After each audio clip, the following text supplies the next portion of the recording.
गोविंद शिल्प घेऊन येत आहे एकूण 80 ट्विन बंगलोचा भव्य दिव्य पंढरपुरातील एकमेव प्रकल्प। आमच्या प्रकल्पाची वैशिष्ट्ये मनाला शांती देणारं महादेवाचं मंदिर, मुख्य रस्ता सुमारे 30 फुटांचा, अंतर्गत रस्ता सुमारे 20 फुटांचा, ग्रामपंचायत योजनेचा प्रत्येक बंगलोजला स्वतंत्र नळ, सांडपाण्याची सुरक्षित विल्हेवाट, सर्व टाइल्स ग्लॉसी आणि नामांकित कंपनीच्या, सर्व स्टेअर, खिडक्या, चौकटी सुपर ब्लॅक ग्रेनाइट, दोन्ही अटॅच बाथरूम पूर्णपणे टाइल्स, पंतप्रधान हर घर नल योजना पूर्णत्वाकडे, bathroom, basin, kitchen, CP fittings हे जगवार कंपनीचे, स्टील वर्क पूर्णपणे जिंदाल कंपनीचे, 1000 लिटर पाण्याची टाकी, 150 लिटर सोलर वॉटर हीटर सोबत वॉटर प्युरिफायर, प्रत्येक बंगलोजला स्वतंत्र पार्किंग, दर्शनीय भाग पूर्णपणे डॅटो टाइल्स, टाटा प्रवेश कंपनीचे आकर्षक भक्कम दरवाजा, फुटी उंचीचे सुरक्षित कंपाऊंड। मग विचार काय करताय? गोविंद शिल्प, पत्ता गट नंबर 95, हॉटेल अंगण शेजारी, टाकळी रोड, पंढरपूर। ताज्या घडामोडी पाहण्यासाठी PVN म्हणजेच पंढरी वार्ता न्यूज या चॅनलला सबस्क्राईब करा।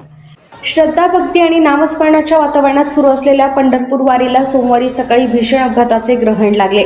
संत ज्ञानेश्वर महाराजांची पालखी सासवड जेजुरी मार्गावरील दिवेघाट परिसरातून मार्गस्थ होत असताना ट्रकने वारकऱ्यांना धडक दिल्याची धक्कादायक घटना घडली। प्राथमिक माहितीनुसार या भीषण अपघातात 3 महिला वारकऱ्यांचा मृत्यू झाला असून 16 वारकरी गंभीर जखमी झाले आहेत। बेलसर टोल नाक्यापासून जेजुरीच्या दिशेने साधारण 500 मीटर अंतरावर हॉटेल सिद्धी लॉजिंगच्या समोर हा अपघात झाला। नांदेड जिल्ह्यातील लोहा येथील रंगनाथ महाराज पोखर भिशीकर यांच्या दिंडीच्या ट्रकला अपघात झाला। अपघातग्रस्तांमध्ये सांगली जिल्ह्यातील कासबेडी गराज येथील दिंडीतील 7 महिला वारकऱ्यांचा समावेश आहे। राजश्री शंकर भोसले, माधवी राजाराम सरवडे, नंदा पवार या 3 महिला या अपघातात मयत झाल्या आहेत। दरम्यान ट्रक चालक हा 70 वर्षाचा असून ताप आल्यामुळे त्याने गोळ्या घेतल्या होत्या, त्यामुळे त्याला ग्लानी आली। ट्रॅक्टर ट्रॉली नांदेडची असून मयत महिला वारकरी सांगलीच्या रहिवाशी होत्या, असेही शिवतारेंनी सांगितले। संत श्रेष्ठ ज्ञानेश्वर माऊलींच्या सासवडवरून पुढे चाललेल्या पालखीमध्ये, दिंडीमध्ये आज एक भरधाव ट्रकने काही वारकरी महिलांना उडवलं। 3 महिला जागीच मृत्युमुखी पडल्या, 3-4 महिला जबर जखमी असल्याची बातमी आहे। त्या जखमी महिलांच्यावर योग्य ते उपचार होऊन त्यांना योग्य त्यांच्या प्रकृतीमध्ये तात्काळ सुधारणा व्हावी। त्याचबरोबर मृत महिलांना मी श्रद्धांजली अर्पण करतो। शासनाच्या या बेफिकीर व्यवस्थेचा, पोलिसांच्या आणि स्थानिक प्रशासनाच्या बेफिकीर व्यवस्थेचा मी निषेध करतो।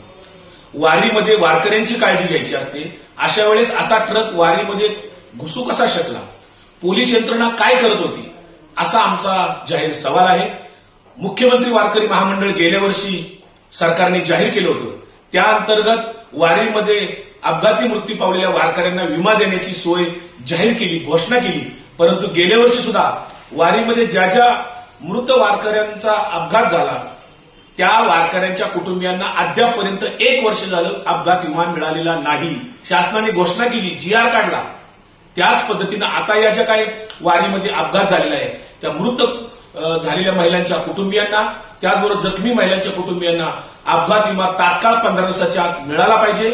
शासनाने तशी व्यवस्था करावी, अन्यथा शासनाच्या घोषणा ह्या केवळ पोकळ आहेत। झालेल्या दुरावस्थेचा आणि अव्यवस्थेचा आम्ही निषेध करतो।